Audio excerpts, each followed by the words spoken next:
Right guys, welcome back, and in this video we will continue learning about structs. And in this video I want to show you how we can make another struct that uses the previous struct inside. So for example, let's say that we have struct person, and then we have a struct called marriage, like this. Some people like marriage, some people dislike marriage. That is not the discussion of today, guys. We just know that struct marriage, and inside of it it has two people, person A, or how do you say, spouse, and let's do person A, and then person B, and also let's say the age of marriage. So for how long have people been married? So you see, you have marriage consisting of two people, and then you have some extra information. I mean, how many years has this marriage been around for? And I mean, of course, you can add more things like what else can we have here? What else does marriages have? I mean, let's say number of people at wedding.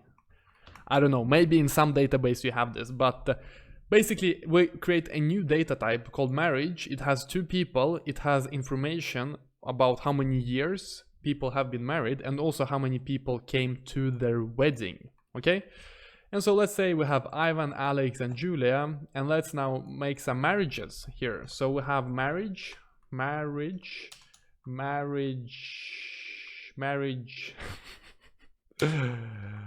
And so now what I can do is I can construct this this variable, and let's say that Alex married Julia, and they have been married for 20 years, and there were 200 people at their wedding, like this.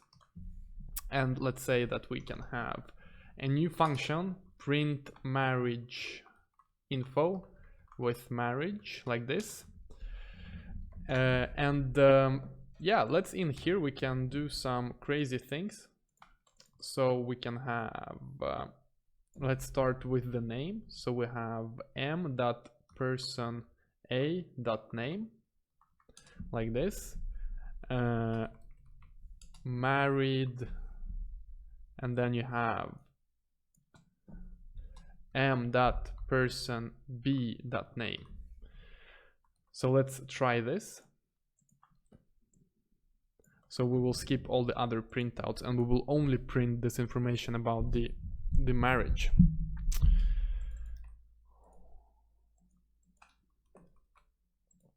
Build and run. Let's see, there is, oops, yeah, we need to have this after definitions.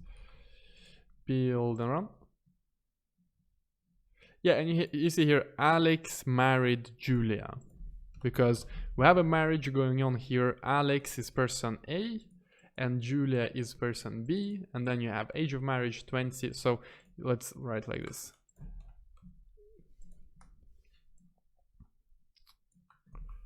They have been married for let's see, number of years, age of marriage, like this,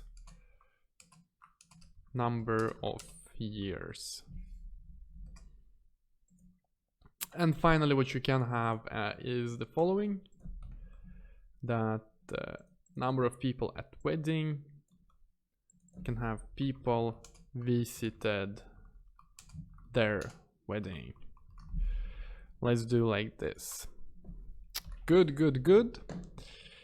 Let's see now if I build and run. Well, now we can actually see all the information. Alex married Julia, they've been married for 20 number of years, and 200 people visited their wedding. Nice.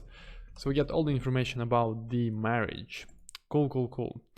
Now, I mean, we can create another marriage, and you can play around with this however you want, but I mean, the demonstration I wanted to give you here is that you can actually, I mean, you can define a struct, and then inside of that struct use variables that have type that is yet another struct. So you see marriage, and here you have person, that is another struct, which is defined here.